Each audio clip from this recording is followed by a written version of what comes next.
আসসালামু আলাইকুম ভিউয়ার্স, আমি কেয়া চৌধুরী। সবাই কেমন আছেন? আশা করি ভালো আছেন। আমি আর মানহা আজকে রিক্সা নিয়ে বের হয়ে গেলাম। মানহাকে নিয়ে আজকে ধানমন্ডিতে ঘুরবো।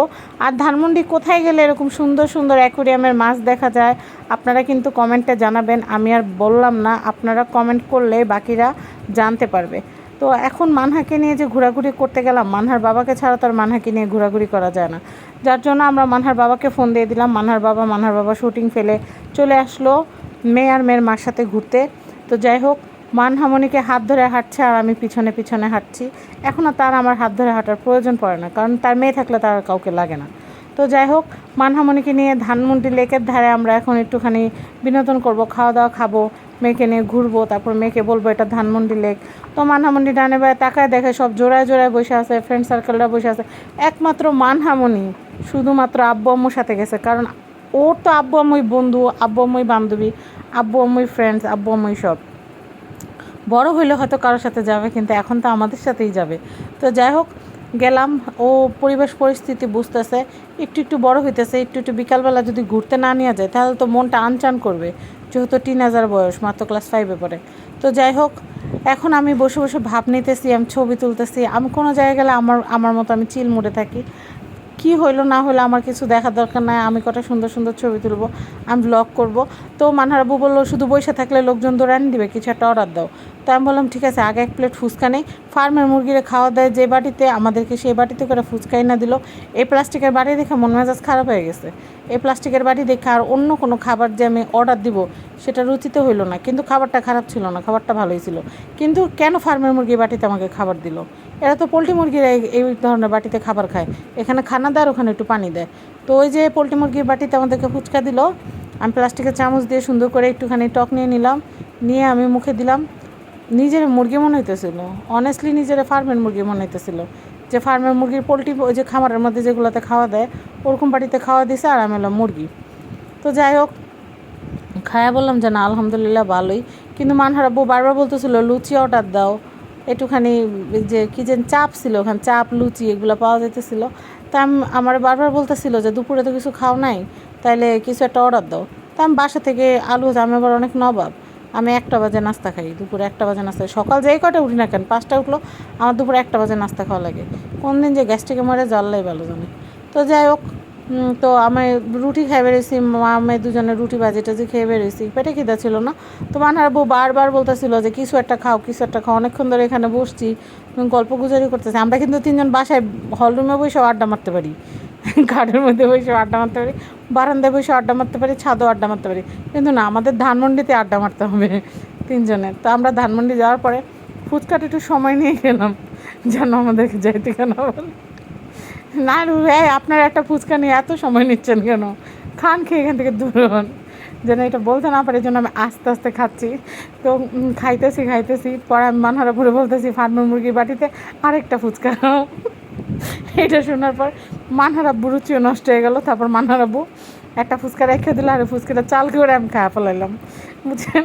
এই জন্য মানহার আব্বু শুকনার, আমি মোটা, আমি সবসময় চাল করি। বলছে এটা আছে, এটা খাইবা নি, এটা বেশি একটা মজা না। তখন মানহার আব্বু রেখে দেয়, আমি টুক করে খাওয়া ফেলাই। তো লাস্টের ফুচকাটা সে খাইলো না, যখন যে বলছি এই ফার্মের মুরগির বাটিতে খাওয়া দিছে খাইবা, এখন না তুমি গাম না। তো মাঝে মাঝে একটু চাল করে চলা লাগে, যে একটা ফুচকা খাইতে পেরে কি খুশি। তো এরপরে বলতেছে যে একটু পানি টানি কিছু খাও, না হলে তো বলবো আপনারা যান না কেন। তো আমি আর এই কথা সহ্য করতে না পারে আমি বললাম যে প্লিজ তুমি একটা কিছু কোল্ড ড্রিঙ্কস অর্ডার দাও, আমরা খাই।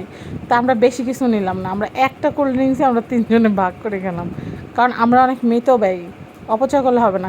কারণ আমার হাজব্যান্ড অনেক শেয়ানা, এখন আমি যদি এখানে 2-3 হাজার টাকা অর্ডার করে ফেলি, তাহলে কিন্তু আর আমরা অন্য কোনো ভালো জায়গায় বসে ধানমন্ডিতে খাইতে পারবো না। এমনও হতে পারে যে এখানে একটু দেরি হলে মানহার আব্বু বলতে পারতো যে চলো আমরা একটু বুফে খাই, তাহলে আমি সেই সুযোগটা কেন হাতছাড়া করবো? ছাতা নাতে খায় তো আর মানে নিজের তো এত ভালো চান্স তো আর হাতছাড়া করা যায় না। বুফে তাল্লারও আমার যে কদিন খাইছি আমার দিয়ে বিলটা হয়েছে। মানহার আব্বু অনেক চালাক, মানহার আব্বু যে কদিন বুফে খায় সে কদিন আমার দিয়ে বিল দেওয়ায়। এই ডরে আমি বুফের নাম নেই না, কারণ এই লোক ভদ্রলোক বুফের নাম নিলে আমার 3,500 4,000 টাকা পকেটে হাওয়া হয়ে যায়। তো তো যাই হোক, এর জন্য আমি আর এখানে কোনো রিস্ক নিলাম না, কারণ আমার নিয়ত আছে যে আমি সামনের দিকে যাই একটু ব্যাকা হবো, যে আমার খিদা লাগছে, ভালো কোনো দোকানের সামনে যায়। এই খোলা আকাশের নিচে মানহার আব্বু আমার বসতে দেয় নাই, ছাউনির নিচে বসে দেয়, কারণ মানহার আব্বু আর আমি কোনো জায়গায় যদি একসাথে বসি অনেক কাক এসে হাগু করে দেয় মানহার আব্বুর গায়ে। এই জন্য আমি রিস্ক নেই না। এই যে সবাই খোলা আকাশের নিচে বসছে, কিন্তু আমি বসি না আর মানহার আব্বু বসে না, কারণ আমরা কাকের পায়খানা নিতে পারবো না, আর মেয়েকে নিয়ে বাড়িছি মানিজ্যতের ব্যাপার। তো এই দেখেন কি সুন্দর একটা জবা গাছ, জবা গাছটা অনেক সুন্দর। আমি একবার চাইছিলাম ডানে বায়ে তাকায় ফুলটা ছিঁড়া কানে গুঁজে হাঁটা ধরি, পরে চিন্তা করলাম সাথে মেয়ে আছে, একা একা এগুলো করা যায়, কিন্তু কাউরে নিয়ে গেলে এগুলো করা ঠিক না, শত হইলো মেয়ে আছে সাথে। তো এই দেখেন আমরা সেখান থেকে ফুচকা খায়, আমার তো নিয়ত হলো কোনো ভালো জায়গায় যায় আমি মোচড় দিব, কিন্তু এর মধ্যে মরার বৃষ্টি শুরু হয়েছে। আল্লাহ মাফ করো, বৃষ্টি, আল্লাহ খুশি হইলে বৃষ্টি দেয়। তো আমার হঠাৎ মনে পড়ছে যে আমরা যে রেজিন আপার ওখানে গেছিলাম জন্মদিনের গিফট দিতে, ওইখানে তো আপা আমাদের আইসক্রিম খাওয়াইছিল, আইসক্রিম খাওয়াইছে, সাথে আমাদেরকে একটু কেকও দিছে। তো ওই কেকের 1 প্যাকেট কেক আমার ব্যাগে ছিল। এখন আমার কি বৃষ্টি বিলাস করতে হবে রিক্সার ভিতরে? শুনেন, যত রকমের বাস খাওয়া পরিস্থিতিতে থাকেন না কেন, মাইন্ডটা সবসময় চিল রাখবেন, ফুরফুরা থাকবেন। তো আপার আনা সেই কোন আইসক্রিম তো আপার ওখানে খাইছি, খাওয়ার পরে ওই যে একটা কেক দিছিল না মানহাকে, সেই কেকটা আমি রিক্সাতে বাইর করছি ব্যাগেরতে বাইর করা, চিন্তা করলাম এটা বাসায় নিয়ে যাওয়ার দরকার নাই। এখন এই কেকের প্যাকেটটা দিয়ে আমরা এখন বৃষ্টি বিলাস করব। তো ধানমন্ডিতে আমরা বৃষ্টি বিলাস করা শুরু করে দিলাম। তো এই যে আমি এখন প্যাকেটটা বের করছি, এখন আমি খাবো, মানহার বাবাকে খাবো। ওই যে চিলক্স মনে তো ছিল যে একটা নাগা লেগ পিস নেই, নাগা লেগ পিস ফ্রাই নিয়ে বসে বসে খাই, কিন্তু না, আমার স্বামী এখন আমাকে এখানে নামতে দিবে না।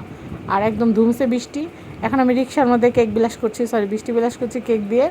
তো এই যে নিজে এক কামড় খাইতে, শুধু রিক্সাওয়ালা ভাইয়ারা দিই নাই, আমরা 3 জন খাইছি, যদিও কাজটা অনেক অন্যায় হয়েছে। এখন আপনারা চিন্তা করেন, আমি যদি রিক্সাওয়ালা বাইরে যদি কই ভাই নেন খান, আপনার তো রিক্সা খাওয়াই, তাহলে মানহার আব্বু আমার রিক্সাতে ধাক্কা দিয়ে ফালাই দিত, ওই রিক্সা আমি ভুলেও নিব না। এর জন্য মানহার আব্বুকে 2বার খাওয়াই দিছি, মানহাকে 2বার খাওয়াই দিছি, আমি 2বার খাইছি। আর 1 পিস বেশি ছিল প্রত্যেকবারের মতো, আমি ওই পিসটা আত্মসাৎ করছি। তো আমার আত্মসাৎ করতে ভালোই লাগছে। ওই যে নাইলে বলতাম এটা হয়েছে ওইটা হয়েছে বইলা, ওটা আমি মুখে ঢুকাই দিলাম। তো ডানে বাই দেখি মেয়ের বাপ তাদের নিজেদের কাজে ব্যস্ত, ওই লাস্টে যে পিসটা ছিল ওটা আমি খাওয়া ফেলেছি। এখন আমার নিয়ত হইলো যে আমি তো বাসায় কিছু রান্না করে আসি নাই, এখন আমার এখান থেকে কিছু একটা খাইতে হইব। তা মানহার আব্বু করছে কি, রিক্সা তো পায় নাই, রিক্সা আর কি পুরা রাস্তা রিক্সা, মানে আমাদের বাসায় যাওয়ার রিক্সা পায় নাই, মানে অল্প একটু দূরে যাওয়ার মতো রিক্সা পাইছে। তো এর মধ্যে আমি খাওয়ার দোকান দেখে দিয়েছি, মানহার আব্বু থামাও এই জায়গায় একটু থামাও, বৃষ্টি অনেক বাড়ছে, জামা ভিজা যাইতেছে।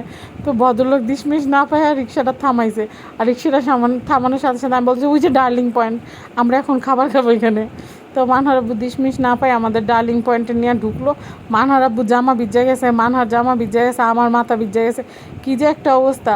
পরে ঢুইকা কতক্ষণ মাথার মধ্যে যে টিস্যু দিয়ে মুছলাম, মুইসা খানা পিনা, মানহার আব্বুর বলতে তাড়াতাড়ি খাওয়া অর্ডার, আমার খিদা লাগছে।